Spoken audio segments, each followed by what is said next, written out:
আসসালামু আলাইকুম সুপ্রিয় শিক্ষার্থীবৃন্দ, আশা করি আপনারা সবাই ভালো আছেন। আজকে আমরা মেথড অফ অ্যাপ্লাইড ম্যাথমেটিক্স সাবজেক্টের চ্যাপ্টার 1-এর বেসিক ক্লাস নিয়ে আলোচনা করব।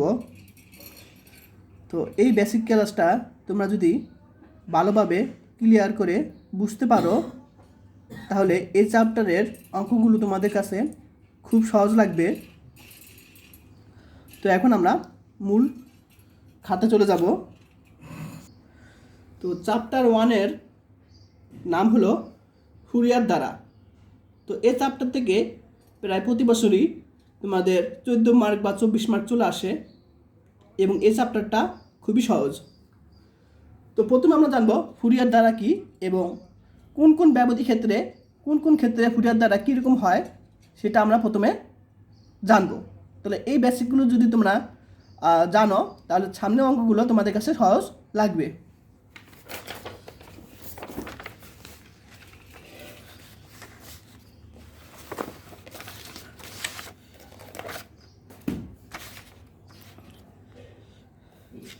তো ফুরিয়ার ধারাটা হলো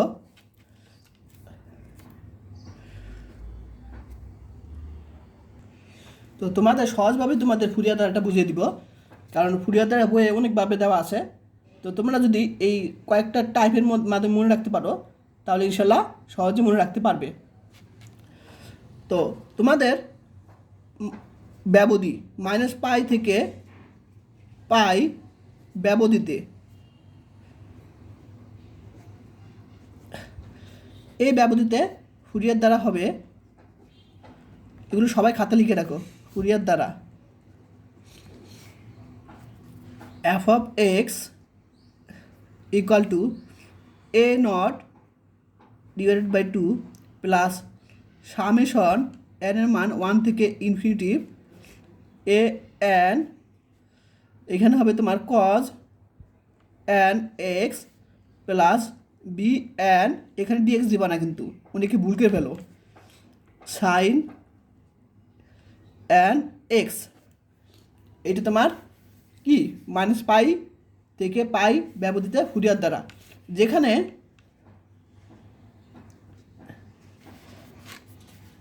এ নট হলো, এগুলো সব মুখস্থ রাখবে কিন্তু মনে রাখবা, যেখানে এ নট 1/পাই ইন্টিগ্রেশন সীমা কত -পাই থেকে পাই f of x dx এ নটের মান, এবং এ এন আছে। তো এ এন হলো 1/পাই ইন্টিগ্রেশন -পাই থেকে পাই f of x cos n x dx, এবং bn হলো 1/পাই ইন্টিগ্রেশন -পাই থেকে পাই f of x sin n x dx। তাহলে এটা কোন ব্যবধিতে? -পাই হতে পাই ব্যবধিতে, এটা তোমার ফুরিয়ার ধারা। এরপর -l হতে, এখানে স্মল এল থাকতে পারে বা ক্যাপিটাল এল থাকতে পারে, সমস্যা নাই, তোমরা পরীক্ষার সময় যেটা থাকবে। তাহলে এত ব্যবধিতে ফুরিয়ার ধারা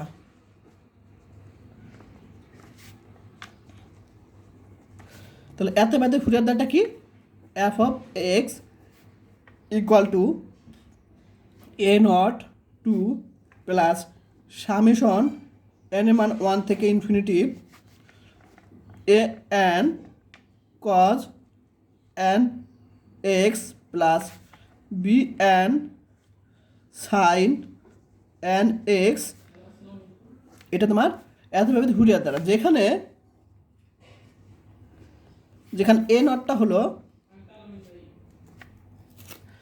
যেখানে এ নট হলো, তো আগে কি ছিল? আগে দেখো এখানে পাই ছিল,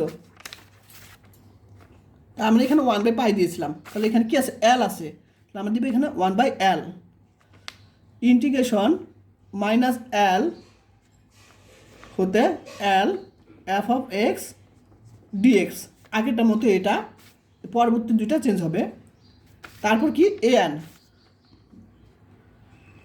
আবার 1/L ইন্টিগ্রেশন মাইনাস এল হতে এল, তারপর এখানে এফ অফ এক্স কজ, আগে খেয়াল করো এখানে কি ছিল, এন এক্স ছিল, ঠিক আছে, আর এখানে শুধু একটু কি হবে, গুণ হবে পাই ভাগ এল, এই জিনিসটা গুণ হবে, অর্থাৎ এন পাই এক্স এল। তাহলে আমরা এই পাই আর এল আমরা কি করছি, গুণ করছি এটার সাথে, এন এক্সের সাথে, পাই ভাগ এল, তারপর এখানে ডিএক্স। ক্লিয়ার? এটুক চেঞ্জ, বিএন, এসব বিষয় তোমাদের ভালোভাবে ক্লিয়ার থাকতে হবে, তাহলে সামনে অঙ্ক সহজ লাগবে। এফ অফ এক্স, তারপর আগের মতোই এটা সাইন এক্স হবে, সাইন, এখন এখানে কি আছে, এন এক্স আছে, তাহলে আমরা এখানে ওই যে পাই ভাগ এল এই জিনিসটা গুণ করবো আমরা, তাহলে এন পাই এক্স এল, অর্থাৎ পাই বাই এল গুণ করছি এন এক্সের সাথে, ডিএক্স। তো আশা করি এগুলো খাতা নোট করে রাখো, ঠিক আছে, এগুলো সামনে অঙ্কে লাগবে তোমাদের। এরপর আমাদের লাগবে জোড় ফাংশনের ক্ষেত্রে, তোমার জোড় ফাংশনের ক্ষেত্রে এগুলো খাতা লিখে রাখবা কয়েকটা বিষয়, জোড় ফাংশনের ক্ষেত্রে ফুরিয়ার দ্বারা, ঠিক আছে। জোড় ফাংশন কি এটা আমি পরবর্তী আলোচনা করব, আগে একটু তোমার খাতা লিখে রাখো। জোড় ফাংশনের ক্ষেত্রে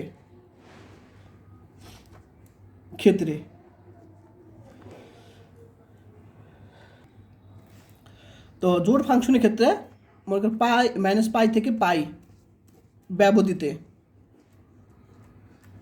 ফুরিয়ার দ্বারা, এত ব্যবধিত ফুরিয়ার দ্বারা জোড় ফাংশনের ক্ষেত্রে কিন্তু। তো আমি একটু তোমাদের আলোচনা করি একটু, সেটা জোড় ফাংশন কি, বেজোড় ফাংশন কি, এটা তোমাদের একটু আগে আলোচনা করি। দেখো, তো জোড় ফাংশন হলো, মনে করো এখানে একটা ফাংশন এফ অফ এক্স, এই এফ অফ এক্সকে জোড় ফাংশন বলা যাবে যদি এক্সের মান মাইনাস এক্স বসিয়ে যদি আগের মতো এফ অফ এক্স পাই, ঠিক আছে। তাহলে আমাদের পরীক্ষা এরকম থাকতে পারে ফাংশন, কজ এক্স থাকতে পারে, বিভিন্ন কিছু থাকতে পারে, এগুলো কিন্তু বলা হয় জোড় ফাংশন। কারণ আমরা যদি এখানে এক্সের মান মাইনাস এক্স বসাই, আবার দেখবা এই এফ অফ এক্সই পাবো। যেমন একটা দেখাই দিই, এখানে এখানে আমরা এক্স বসাবো, এই মাইনাস এক্স বসাই, কজ মাইনাস এক্স, এখন আমরা জানি কজের মধ্যে মাইনাস থাকলে কী হবে, এটা খেয়ে ফেলে, অর্থাৎ কজ এক্স। তাহলে এখানে এক্স এর মান মাইনাস বসিয়ে কী হয়েছে, আবার আগেরটাই পেয়েছি, তাহলে এগুলো তোমার জোড় ফাংশন। তারপরে বেজোড় ফাংশন হলো, আমরা এই এফ অফ এক্সকে বেজোড় ফাংশন বলবো যদি এই এক্সের জায়গায় মাইনাস এক্স বসিয়ে মাইনাস এফ অফ এক্স পাওয়া যায়। যেমন এখানে দেখো এগুলোকে বলা হয় বেজোড় ফাংশন। তো দেখো এখানে মনে করো এক্সের জায়গায় আমরা সাইন মাইনাস এক্স বসালাম, তো আমরা জানি এই যে সাইনের সাথে যদি মাইনাস এক্স বা মাইনাস কোনো কিছু থাকে সেটা সামনে চলে আসে, মাইনাস সাইন এক্স, এটা সবাই জানো। তাহলে এটা কি এফ অফ এক্স আর মাইনাস, তাহলে দেখো মিলে গেছে, তাহলে মাইনাস এফ অফ এক্স যদি আমরা এরকম আকারে পাই, তাহলে এটা কি বলা হয়, বিজোড় ফাংশন এবং জোড় ফাংশন। এখন আরেকটা বিষয়, সেটা হলো এটা সবাই লিখে রাখো, এটা যখন অঙ্ক করবো তখন আরও বিস্তারিত এটা বিষয়টা জানতে পারবে, এটা সবাইকে খাতে লিখে রাখো। তাহলে integration upper limit A lower limit minus A F of X D X, তাহলে এটা যে ফাংশনের যখন এফ অফ এক্স ফাংশন হবে তখন এটা মান কী হবে, 2 ইন্টিগ্রেশন 0 থেকে A F of X D X. আবার যখন এফ অফ এক্স অর্থাৎ এই ফাংশনগুলো যখন কী হবে, বিজোড় হবে, তখন এই ফাংশনের মান কী হবে, 0 হবে। তো এগুলো যখন অঙ্ক করবো তখন আরও বেশি জানতে পারবে ক্লিয়ার হয়ে, এটা খাতায় লিখে রাখো। তো দেখো, তো জোড় ফাংশনের ক্ষেত্রে ফুরিয়ার দ্বারাটা আগের মতোই এফ অফ এক্স। এখন একটা বিষয় খেয়াল রাখবা, এটা মনে রাখার জন্য, আচ্ছা আগে এটা লিখি। ফুরিয়ারটা কী হবে, তোমার জোড় ফাংশনের ক্ষেত্রে যে ফুরিয়ার দ্বারা সেটা হবে তোমার a0/2 প্লাস সামেশন n এর মান 1 থেকে infinitive a n cos N x, এইটা অর্থাৎ জোড় ফাংশনের ক্ষেত্রে এইটুক হবে শুধু। শরীরটা বেশি ভালো না, আমরা যাতে সবাই দোয়া করবেন। আচ্ছা যাই হোক, এটা তোমার হলো মাইনাস পাই থেকে পাই ব্যবহৃত ফুরিয়ার দ্বারা হলো এইটা। এখন এই জিনিসটা একটু মনে রাখার জন্য যে জোড় ফাংশনের ক্ষেত্রে এইটুক। এখন আমি একটু আগে আলোচনা করছি জোড় ফাংশনের ক্ষেত্রে কি এফ অফ এক্স, এখানে যদি মাইনাস বসাই কী হবে, এফ অফ এক্স হবে। এটা টেকনিক মনে রাখার জন্য। তো এখানে কজের জায়গায় যদি আমরা কী বসাই, মাইনাস এক্স বসাই, তাহলে কী পাবো, আবার কজ এক্সিস চলে যাবে। ঠিক আছে, এটা তো বুঝোই সবাই। তাহলে এখানে এফ অফ এক্স ফাংশন এটা, তাহলে এখানে যদি মাইনাস এক্স বসাই আবার এই পুনরায় এটাই পাবো। তাহলে এই জোড় ফাংশনের ক্ষেত্রে এই জিনিসটা হলো এই তোমার ফুরিয়ার দ্বারা, এই জিনিসটা টেকনিক মনে রাখলাম, তাহলে এটা হবে। অর্থাৎ সাইনেরটা বাদ হয়ে যাবে। ঠিক আছে, সাইনের পদটা তখন বাদ হয়ে যাবে। ঠিক আছে, তো এখন আমরা এখানে লিখে দেবো A N sorry A not. তো যেহেতু আগের মতোই 1/পাই ইন্টিগ্রেশন মাইনাস পাই থেকে পাই, তো এটা কিছু না, তো মাইনাস পাই থেকে পাই এফ অফ এক্স ডিএক্স। ঠিক আছে, এটা তোমার যেখানে এ নট হলো এইটা ইসেরটা, এবং এ এন হলো, যেহেতু এ এন আছে এখানে জোড় ফাংশন কি আছে এ এন আছে, তাহলে এটা আমরা বসিয়ে দিব। ও সরি, এখানে একটা বিষয় হলো আমি এখানে বলছি, সেটা হলো জোড় ফাংশনের ক্ষেত্রে আমি তোমাদের একটু আগে আলোচনা করছিলাম। জোড় ফাংশনের ক্ষেত্রে এই যে এরকম, এই জোড় ফাংশনের ক্ষেত্রে কী হবে, এই জিনিসটা মনে রাখবা, যখন এর জোড় ফাংশন হবে তখন এরকম আকার চলে আসবে, যেরকম। ঠিক আছে, এরকম আকারে চলে আসবে জোড় ফাংশনের ক্ষেত্রে। তাহলে আমরা এখানে জোড় ফাংশনের ক্ষেত্রে এটা আমরা পেয়েছি, তাহলে এ নটটা কী হবে তখন,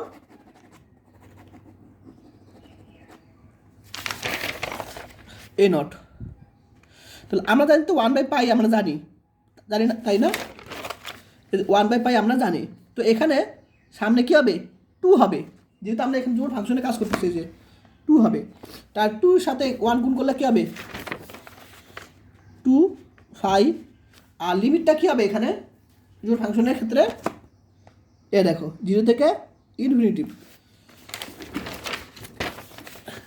সরি 0 থেকে এ, তো এফ অফ এক্স ডিএক্স এটা জোড় ফাংশনের ক্ষেত্রে কিন্তু, এবং এ এন হলো তোমার জোড় ফাংশনের ক্ষেত্রে, তো আগের মতোই 1/পাই ছিল, শুধু 2 গুণ হবে, তো আর লিমিটটাও চেঞ্জ হবে। আচ্ছা এখানে এ মানে কি, এ মানে বোঝায় তোমার এ যে সীমাটা। ঠিক আছে, তাহলে এখানে কী হবে, পাই হবে, 0 থেকে পাই, তাহলে এখানে হবে F of X cos N X D X. ঠিক আছে, আশা করি সবাই ক্লিয়ার। জোড় ফাংশনের ক্ষেত্রে 0 থেকে ইনফিনিটি হবে এবং 2 সামনে হবে। এখন বেজোড় ফাংশনের ক্ষেত্রে আমরা দেখব, তো এটা আগে কি আলোচনা করছিলাম জোড় ফাংশন, এখন বেজোড় function.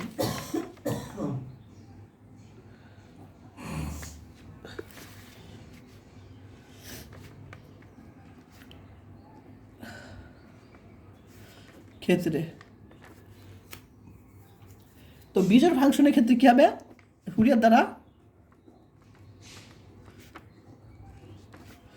F of x equal to, মনে রাখবা জোড় ফাংশনের ক্ষেত্রে কী পেয়েছিলাম,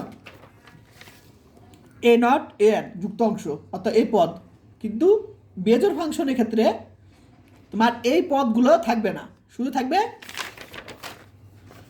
সামেশন এন মান 1 থেকে ইনফিনিটিভ, এই বাকি অংশ থাকবে এই যে এইখানে সামেশন এন মান 1 থেকে ইনফিনিটিভ, এইটুকু অংশ থাকবে, এই অংশ আর এই অংশ থাকবে না। এটা তোমার বেজোড় ফাংশনের ক্ষেত্রে, অর্থাৎ কোসাইনের অংশ বাদ হয়ে যাবে, বিলুপ্ত হবে। এগুলো প্রমাণ আছে, সামনে প্রমাণ করব।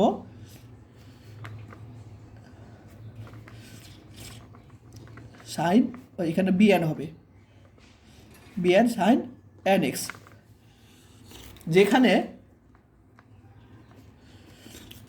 আচ্ছা এখানে দেখো এ নট যুক্ত অংশ আছে নাই, এ এন যুক্ত অংশ আছে নাই, তাহলে আমরা কি লিখবো এ নট 0,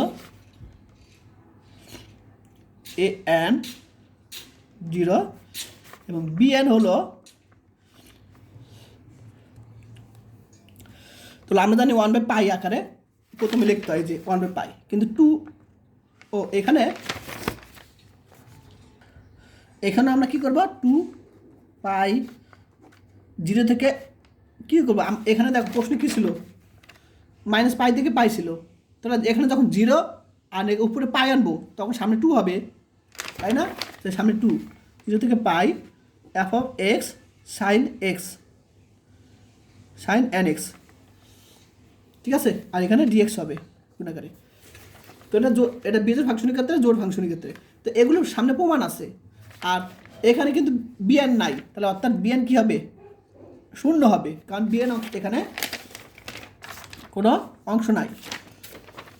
আচ্ছা যাই হোক, এ পর্যন্ত তোমাদের আশা করি বুঝতে পারছো। তো যেগুলো খাতায় লিখে রাখো, যখন অঙ্ক করবে তখন তোমাদের কাজে লাগবে। এখন তোমাদের কয়েকটি ইম্পর্ট্যান্ট বিষয় নিয়ে আলোচনা করবো, যেসব জিনিস তোমাদের অঙ্কে লাগে সেগুলো হলো, আমি তোমাদের বলি যে যেসব জিনিস তোমাদের অঙ্কে লাগবেই, সেটা হলো সাইন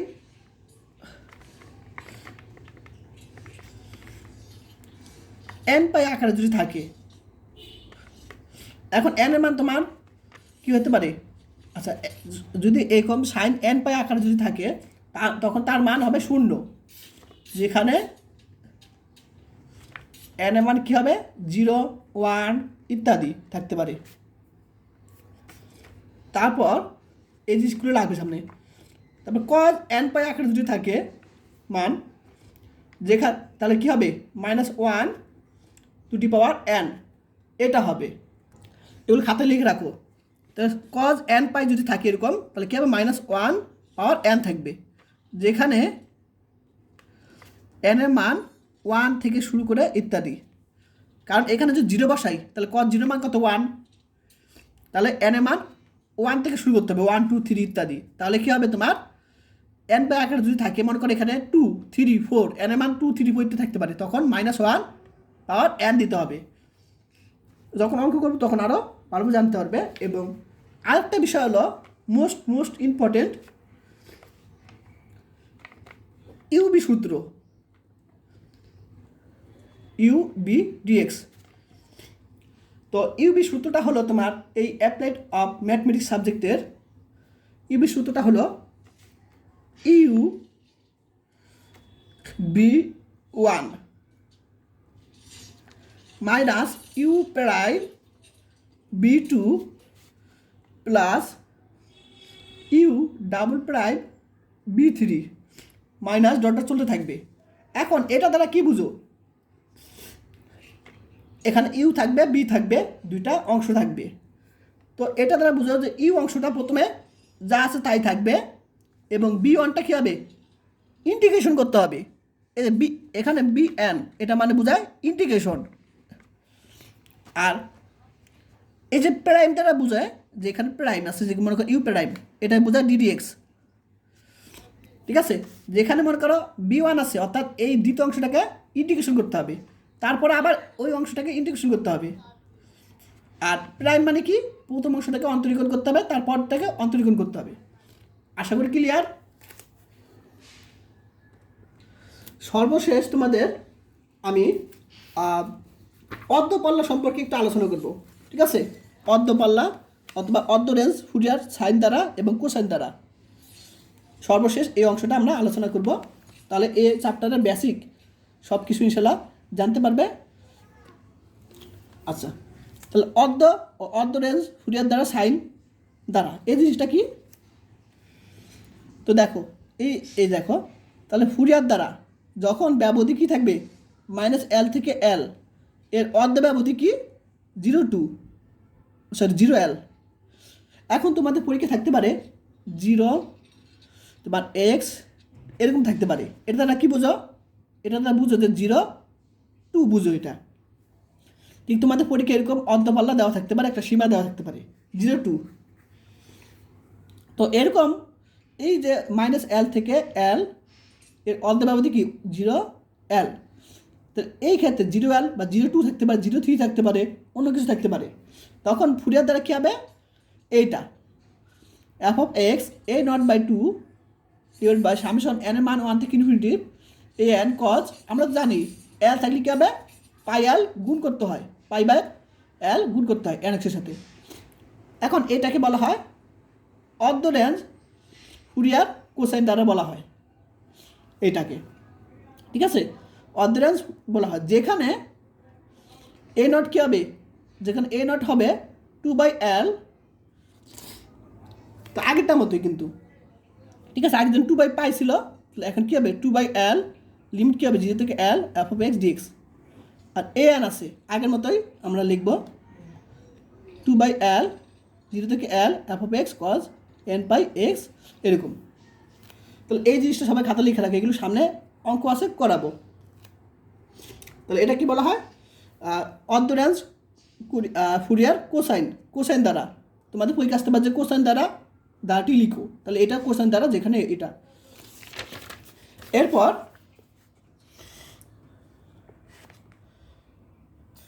দেখো ফুরিয়ার দ্বারা এই যে বাকি যে অংশটা ছিল সামেশন n - 1 থেকে infinity bn sin n/x l, এতকে অর্ধ রেঞ্জ ফুরিয়ার সাইন দ্বারা বলে, ঠিক আছে।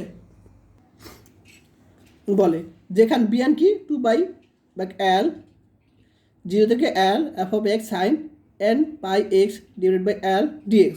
এখন আমি তোমাদের একটু প্রথমে ভুল করছিলাম, সেটা হলো আমি এখানে ভুল করে ফেলেছিলাম, সেটা হলো যে এখানে এই ব্যবধির ক্ষেত্রে এখানে কি আছে nx π, অর্থাৎ π/l গুণ হয়েছিল, তাই না।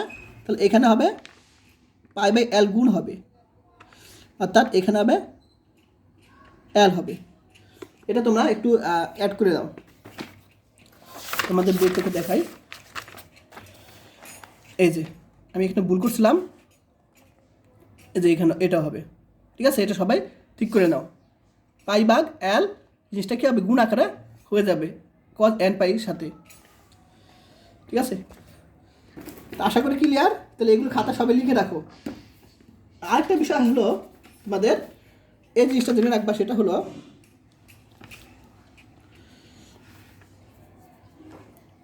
যে এই জিনিসটাকে আমরা ব্যাঙ্কে এভাবে লিখতে পারি, ঠিক আছে। যদি প্রশ্ন এরকম দেওয়া থাকে -a থেকে a f(x) dx, তাহলে এটাকে আমরা এভাবে ব্যাঙ্কে লিখতে পারি। এটা খাতায় লিখে রাখো সূত্রটা। তো আজকাল সে পর্যন্তই, সব ভালো থাকুন, আল্লাহ হাফেজ। যারা এখন আমার ইউটিউব চ্যানেলটি সাবস্ক্রাইব করে নাই, অবশ্যই চ্যানেলটি সাবস্ক্রাইব করে দিবে।